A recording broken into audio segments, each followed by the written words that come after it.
គេថាសម្ដេចហ៊ុនសែនខ្លាំងមែនតែនជាវីរៈជនគេថាសម្ដេចហ៊ុនសែនខ្លាំងមែនតែនជាវីរៈជនអស៊ូរំដោះជាតិគុណឲ្យរួចទុកធ្ងន់ពីវាពីឃាតតាមពិតខ្ញុំថ្លែងដោយស្មោះគឺខុសសង្ឃជាជនក្បត់ជាតិតាមពិតខ្ញុំថ្លែងដោយស្មោះគឺខុសសង្ឃជាជនក្បត់ជាតិ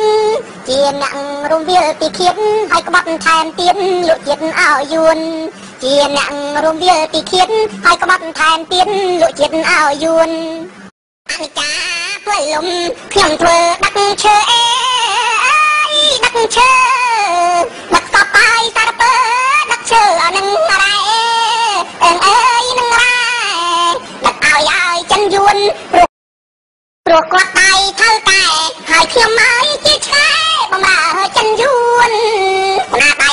ដាក់នាំធំណាស់គ្មានពីគ្មានពីបំផ្លាញទៅខ្ទេចខ្ទីគេពីអាដូនគេពីអាដូនតាគេពីអាយដូនតាប្រាតាតាយអង្គបបឲ្យថ្លៃថ្លាកូសែនហើយកងតាឲ្យយួនទាំងអង្គខ្មែរអើយចូលចាំបណ្ណាំសាវតាជាតិនឹងសាសនាត្រូវយួនប្រឡ័យព្រមទាំងវប្បធម៌និងប្រពៃណីខ្មែរស្ទើររលាយរលត់អស់ហើយប្រលឹងវរៈជនខ្មែរគ្រប់ចំនួនសូមជួយដាំងតឿនកូនខ្មែរទាំងឡាយឲ្យចេះសាមគ្គីមួយនេះចិត្តឆ្ងាយរំដងទឹកដី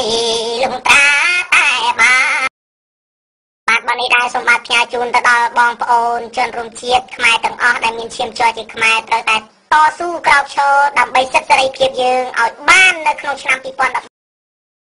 Mr. ហ៊ុនសែនរូបខ្ញុំកាត់មកក្បាលយួនខ្លួនខ្មែររស់នៅលើទឹកដីខ្មែរបែរជាធ្វើឆ្កែបំរើសត្វយួនចាញ់ឆ្នោតរីហើយម្ដេចឡើយក្បត់ជាតិសាសខ្លួនទៅស្នេហ៍ពួកអាសត្វយួនខំលៀងបំពួនឲ្យយួនយកដីអីនេះពិតក្បត់ជាតិខ្មែរណាក៏គេស្អប់ដែរទាំងក្រុងចំការស្រែរីខ្មែរគេស្អំគ្រប់គ្នាខ្ញុំឆ្ងល់សូមសួរទៅអានាយករដ្ឋមន្ត្រីបានពីលួចស្លឹកឆ្នោតថ្ងៃនោះរួមជាមួយនឹងបកពួកអែបអបហៃអាឈៀងវុនអាឈៀងញាតមួយទឹកម្លេចក្បាលពីបរទេសទៅធ្លឺជាមួយគេដែរគឺអាថៃសិដ្ឋាននោះហេតុអីបានជាអាពួកក្បត់ជាតិឯងទាំងអស់គ្នាហ្នឹងវាស្មោះត្រង់ជាមួយនឹងអាយួនហាណូយហ្នឹងម៉េះអាពួកឯងដើរតាមមាគាហូជីមិញលេបទឹកដីខ្មែរហ្នឹងគ្មានហ៊ានឲ្យលំអៀងទេអាយួនហូជីមិញហ្នឹងវាមានមហិច្ឆតាអត់ចេះគ្រប់គ្រាន់គឺអត់ចេះគ្រប់គ្រាន់ទេបងប្អូន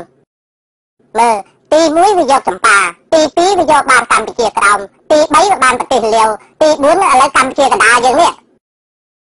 វាលាហិនហើយចង់អស់ហើយណាឥឡូវទៅមើលព្រំដែនខាងកើតមើលវាប្រខិតចូលដល់ណាហើយដល់ស្រុកមួយមាត់ហើយណា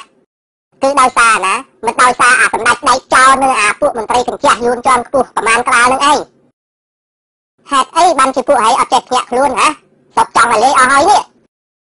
អាពួកឯងនេះវាអន់ជាងសត្វទៅទៀតសត្វវាចេះស្រឡាញ់ការពារសម្បត្តិរបស់វាសំណួរមួយទៀតថ្ងៃនេះចង់សួរទៅអាសម្ដេចដៃចោលហ៊ុនសែនណា